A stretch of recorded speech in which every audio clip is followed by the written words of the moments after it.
All right, there we go. Well, it's really weird. I haven't been on camera like this for a while. Hey there, my name is Shawn, and this is Mike, and we're S&M. Okay. So we're going to talk today about Age of Sigmar and whatever else strikes our fancy. So I hope you enjoy that. I have played war games since '97. I don't know if you know my story. Some friends of mine came over for a role-playing game, and I knew they played something afterwards, and it was 40K. They brought a white dwarf, and I was immediately hooked. And I bought 50 metal aspect warriors from a local guy in 1997, and the rest is history. And then we started playing Warhammer Fantasy, which I loved, and that of course has evolved all the way to this last year when I started playing Age of Sigmar. Very nice. 4th edition. Yeah, 4th edition. The second best miniatures battles game in existence. That's right. Your favorite one is Drop Zone Commander. Drop Zone Commander. That's Yes. right. I haven't played that one. Haven't looked too much into it. Well, the owner of it, the guy who created it, he came out to Valhalla and, did demos for us, and the game is just so good. And this one guy, he did everything for it. And he sculpted it, he created the rule books, and all the illustrations of the rule books was his photography of the miniatures and photorealistic backgrounds that he also created. Incredible. Yeah, because of course paying for illustrations for a whole rule book is so expensive, it's insane. He did it in his garage. I think it was his dad that helped him do it. Okay. Yeah. That's pretty cool. A little bit about me. I'm fairly new to this world. I've been doing it for about 3 or 4 years now. I got into it because I want to make friends, and I'm a traditional artist, so this kind of fit right in there with me. So I don't play as much as some of the other players do, but I am deep into the hobby. Like, probably deeper than most. You mean the miniatures? Yeah, the miniatures. Collecting and painting. Collecting and painting. I play sometimes, but I mostly organize local events and the painting. It's kind of my jam.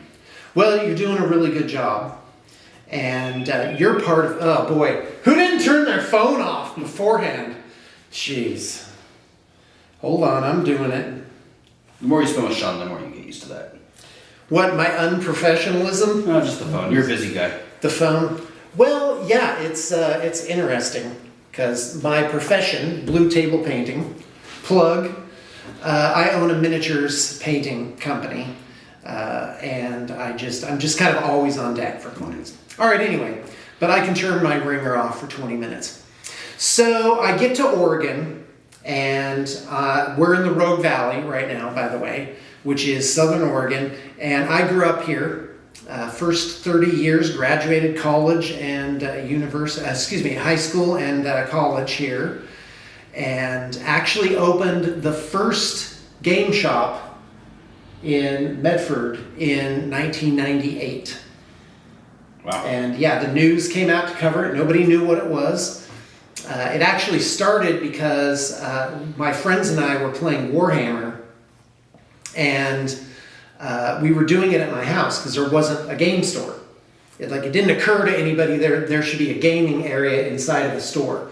So we had a local comic book store, and I was having my friends over to my house, and I was making the orders for war games because they didn't carry anything from my local comic book shop. And I was like, hey, I should be getting the cut off of this.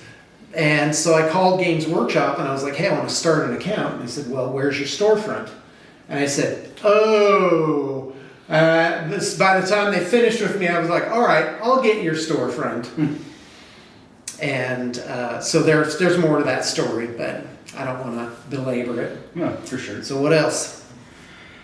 Shawn was kind of touching on Age of Sigmar 4th edition. One of the events that he's participating in, I actually organized, is we're doing an Escalation League. And this is, I believe, your first Escalation League in Sigmar, correct? Yeah. It's so nice. And for those of you, obviously if you don't know Shawn, you don't play with Shawn, Shawn is very meticulous and he likes to learn and he likes to remind himself of things. So I've been watching we're talk about that. Yeah, I've been watching him play 4th edition now for about, 2.5, 3 months now. And he's been keeping this war journal, which is good practice. Most of the high level players have a war journal. Was that a real thing? It is a real thing. Other people are doing it? Games Workshop used to sell a war journal, a general's journal, where you got to document your games and all these things. It was really nice leather bound book with like the Sigmar hammer on it. But it's really interesting to see because very few people in our group do that. You see a lot of the Crusade guys, a lot of the narrative players are used to writing lots of stuff like D&D characters and stuff. But I think the newer generation of players, everything's digital now, so they don't have to do that.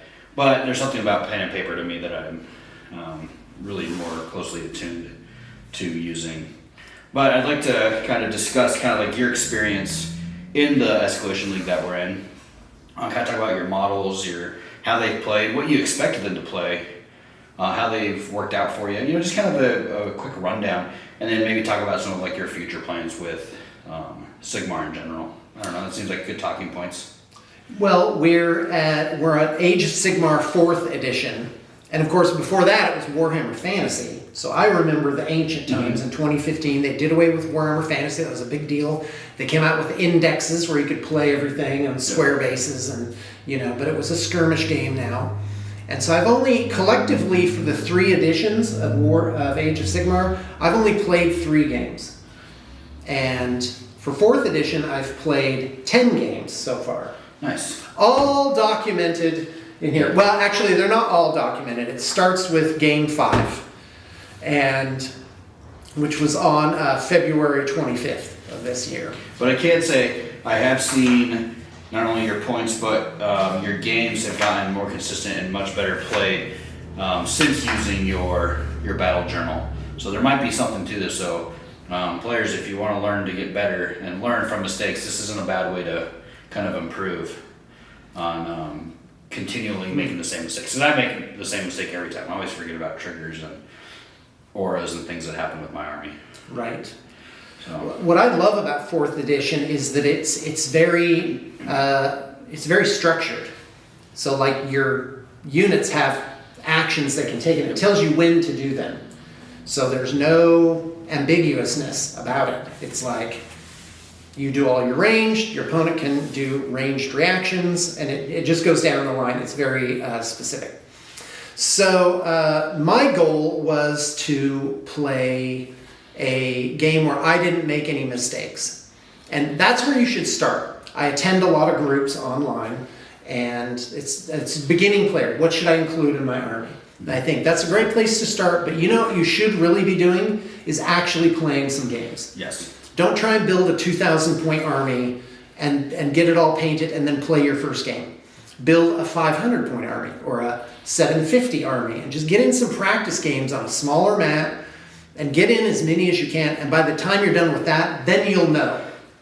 You'll be literate. And and it's actually quite surprising. The last few years we've been running these escalation leagues, and even my veteran players who've been playing for years and years and who have been in even 40K, 5th edition, 6th, 7th, 8th, 9th, and now in 10th. All these players love the escalation leagues, and even like I said, the more experienced ones are really enjoying that they can start a new army, or they can just refine units that they didn't really play before, and they can learn how to play their models in these small doses of rules. Because a 2,000 point army for a new player can be very overwhelming. Not only are you trying to figure out how they all work together, but if you're so focused on this one unit, all these other guys aren't doing anything and you're losing points.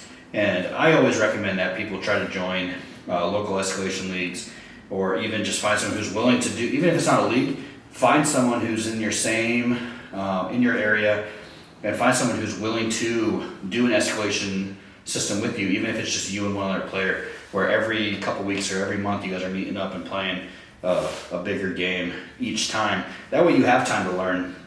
And I don't know how you've been learning with this, but has that helped, only having to learn an extra unit every game? Because by the time, what I've learned is, with me personally, is every game. I already know the ones I played last time. Now I'm just having to learn how these new ones interact with the guys I already had. Absolutely. And so like my second game, it's not just knowing what your units do, it's also tactics. But you are correct, it's learning what your units do. And I actually want to show, can I show my lists of things? Yeah. I'm gonna just do it. Okay. Here we go. This is exciting. So the first thing, if you're a new player to Age of Sigmar, and that's who this video is really for. Yep. It's a new Age of Sigmar player. You got to make one of these. Yes, I have a clipboard. Hold on, I need to tell a story. I go into, I think it is the Apple store, right? And the guy's like, oh well, do you have a tablet right now? And I'm like, yes, I do. And he's like, this young guy looks at me like, are you from the past? So anyway, what you're gonna do is you're gonna create one of these.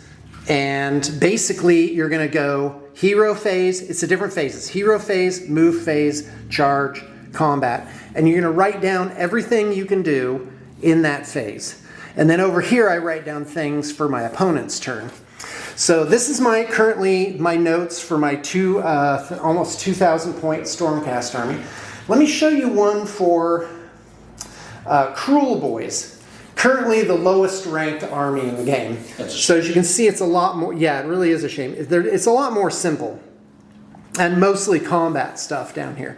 But that's what you're gonna do. You're gonna write down everything you do in your hero phase, move, etc. And then you don't forget. So when I'm playing a game, I just go to hero phase. Well, I start up here, battle tactic, beginning of turn. And that reminds me to select a battle tactic, which I've made that mistake before. So I don't forget anything. I just go, okay, do this, do this, do this, do this. Now my spells.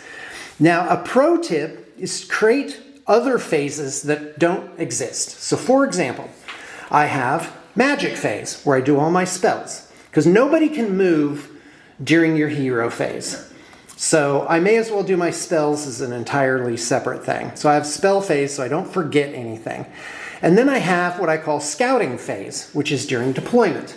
I ask my opponent, do you have anything in reserve? Do you have anything that can move? What's your longest charge? Ask some questions. And then during movement, I have what I call screening phase, where I take a movement in my movement phase and I go, okay, where are my bubbles of 9 inches? Because in Age of Sigmar, things can't teleport in. They can't deep strike. They have to be farther than 9. Yeah. So you want to screen out all those things. And then, of course, all the way down to end of phase. So this is the number one thing you're going to want to do. And what we can do, too, is I can take some pictures of those and I can do some overlays. Please do. So that way... Oh, should I not have gone up? No, that way you don't have to hold it. I'm so... Oh, no, you're good, you're good. Guys, it's analog. It's analog. And I'm learning how to do this digitally at university right now. But are you? Okay. Video editing and all that. So I'll be able to take a picture. Well, you can just cut out that whole thing. Well, what I'll do is, because there's valuable information, I can take some video of the models and we can run them through it. Sounds good. But no, that's all really good information. I think this is something that more people would probably benefit from.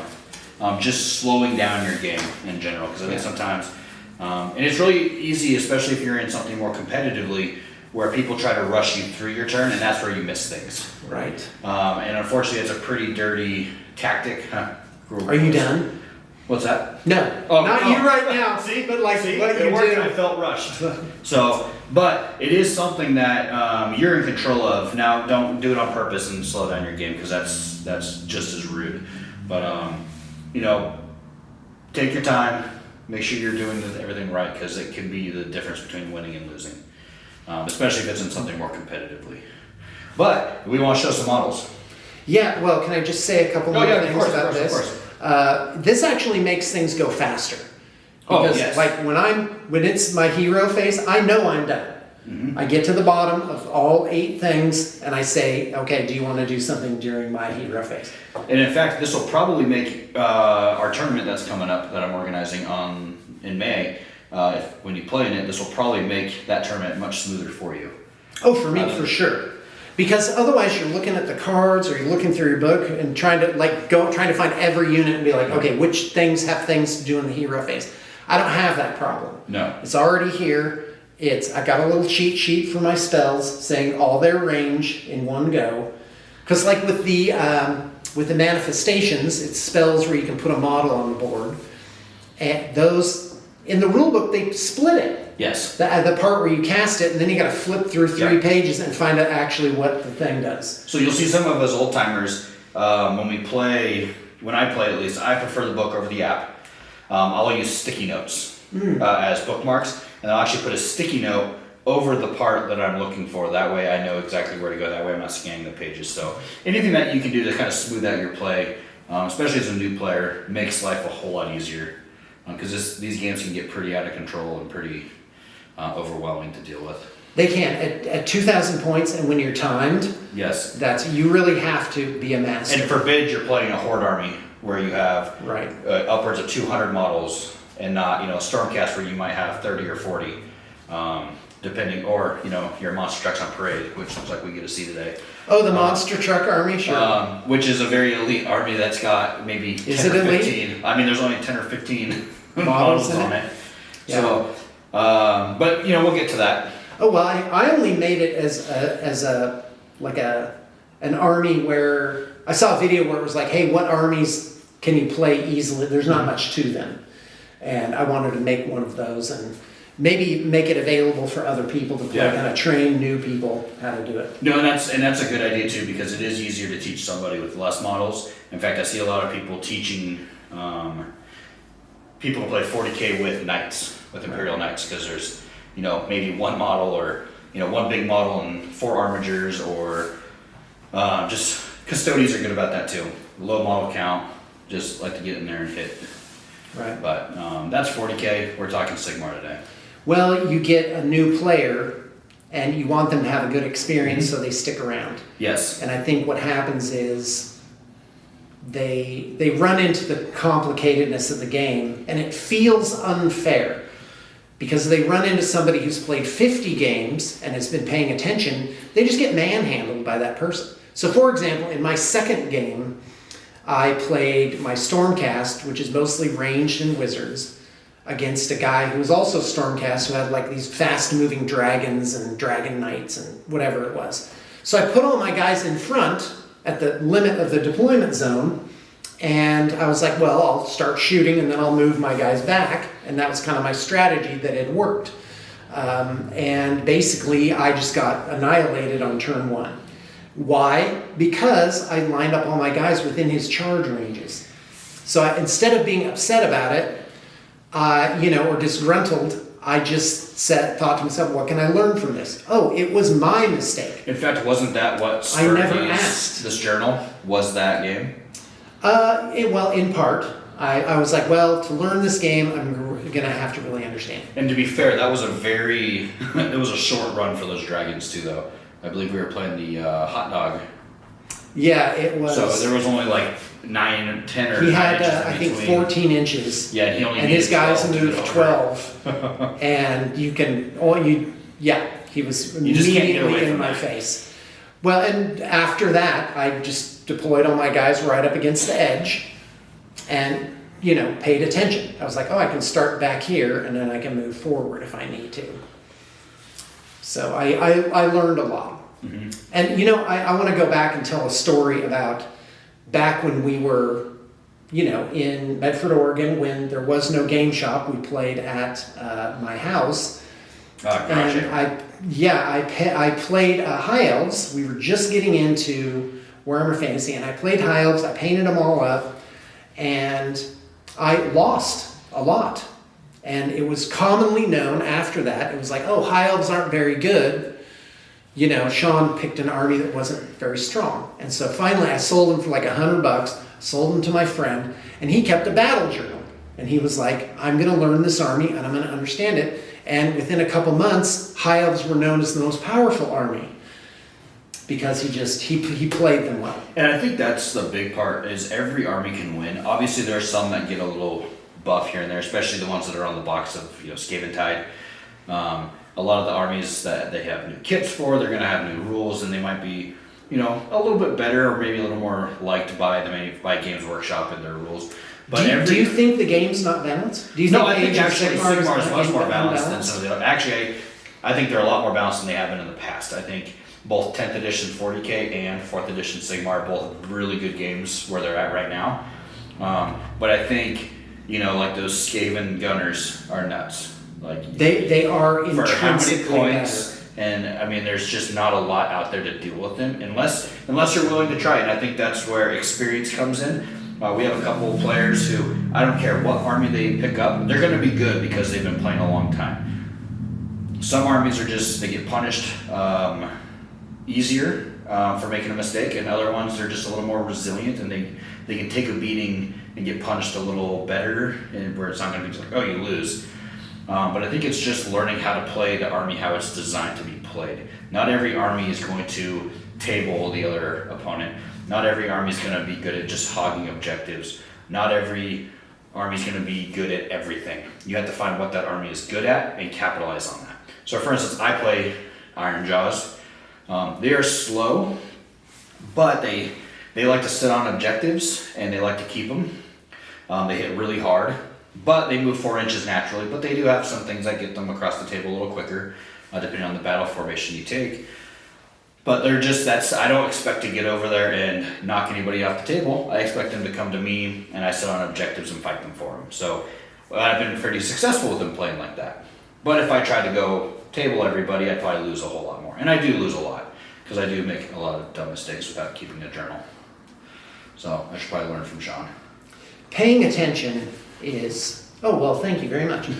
Warhammer is the game of remembering things. And so going into it, my goal still isn't to win games. It's to play a game with no mistakes, which I can. I can lose the game wretchedly, but I can play my army to the best of my ability and make no errors. And so far out of the 10 games, I've only had 1 game with no errors. And I split it. I split it into oversights, which are things where I could have done something at all, and I just forgot to do it. I forgot about something important. And then I have tactical errors. So for example, deploying my guys, my archers too far forward. That's a tactical error. I didn't forget anything. I just moved in the wrong way. Mm-hmm. So one thing I've learned with Age of Sigmar, so if you're a new player, here's a helpful hint. I call it Everybody Fights, Nobody Quits, from Starship Troopers. And that's Age of Sigmar is a game for the midfield. It's not designed to win it. There's no ranged armies where you hold back and shoot 36 inches. In fact, 24 inches I think is the maximum range. I haven't seen anything longer than that. Right. So basically, for example, I have a unit called the Storm Coven, which is 3 guys that count as a wizard. They have some ranged attacks. But in my games, I was holding them back. I'm like, oh, they're wizards. They're squishy. They are supposed to be, and supporting from a range. No. You got to run them up, and they got to fight too. And because they're close combat attacks, they hit as hard as anything else in the army. And that's what I've learned, is that you have to play aggressively. One more thing. Way back in the day when I was playing my Eldar, which I've played in every edition, I lost a lot of games because I was role-playing my Eldar.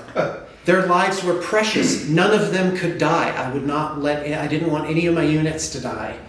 And I was losing games because I wasn't ready to just sacrifice or screen things or, get up there and actually get into hand-to-hand. Not playing them how they're designed to be played. Yeah. And that's, I think, a big thing with this game is you have to play the army how it's designed to be played to get the results that you want. Like I said, your monster truck unit is probably not claiming all the objectives all the time, all over the board, all the time. They're probably running around trying to hit things, run them over. Well, you think that, but their control is 10. That's true. They do have sticky. And well, even if there's other units, because I've been paying attention, and it's like usually you're only controlling an objective by 2 to 6 points. Would they all have 10? All those big guys have 10. So maybe they're not going around tabling people. Maybe they're sitting back and waiting. Well, Age of Sigmar 4th edition is designed so well I love it. It's that you have to win on actually objectives. Yes. You can't lose on objectives for 3 turns and then come back at the end because you tabled your opponent. Yeah. You could literally, like if your opponent, so it's 5 rounds, the most you can get is 10 points per round. And so if you go round 1, 2, and 3 and you get 10 points each, then you're in a good situation. If your opponent ignored those objectives and was only getting 3, 4, 6 points each, it's possible they won't even be able to come back. And I've seen a lot of games like that, where it's by turn 3, it's 28 to 14. And it's like, well, even if you got 10 points the last 2 rounds, you'd only be at 34. Mm-hmm. And next round I'll probably get 8 points. So like they literally can't win at that point. So it's well designed that way. I'm just looking at my cards. I love it that they make these cards. Do they make, so Age of Sigmar, a new edition comes out, and they make card sets for every faction, mm-hmm. right? But then they come out with the book, and they publish another set of cards. Yes. So they're a little low. It's a nightmare, mm-hmm. because I never liked buying the books. You know, now you got to buy cards for $20, a book for $50, and another set of cards for $20. I think that's by design too with the Control tab. Oh wow, the app. You get the code for the book, and you get all the updates with the rules changes with the app if there's new things with the book. Yeah. Which is keep talking. I'm going to get you a glass of water. Yeah. So I think there's a lot of benefits to using the app. I just prefer the actual artifact of the book. Plus, I'm an artist. I like the art. I like the design. It's pretty interesting. You know, playing with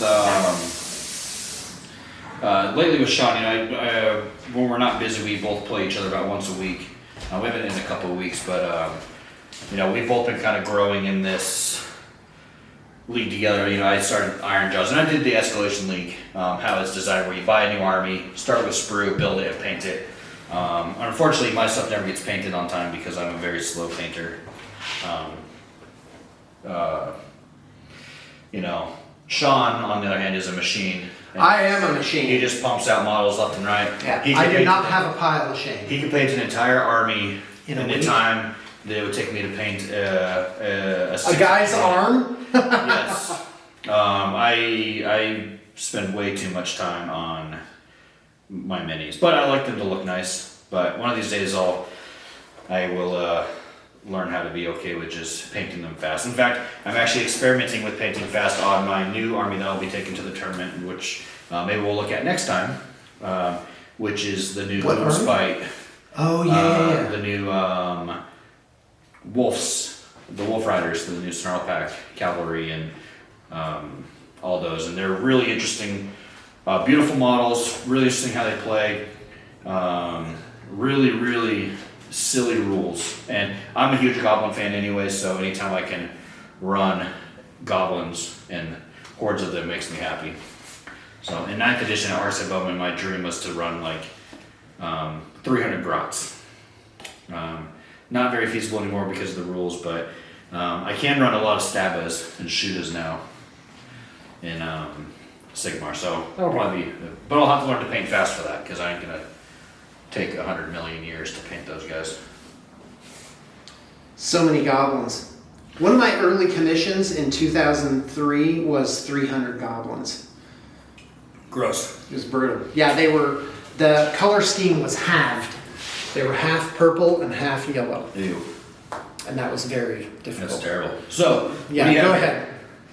Oh, well, I don't know if you can see this. I was just putting something on the board. Well, you can talk about it, and what I'll do is I'll record it, and then I'll do an overlay of it. Oh, you do an overlay? Yep, oh, okay. Well, why don't I put out the whole thing slowly but surely? Yeah.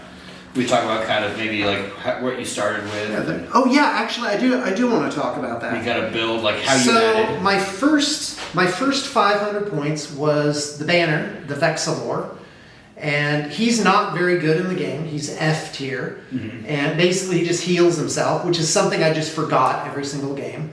And I had 2 units of archers. These are called Vigilors, and they are A+++. They are great in the game, great models, cool name. That's the trifecta. And So you've been pretty successful with them? Oh, absolutely. Well, if you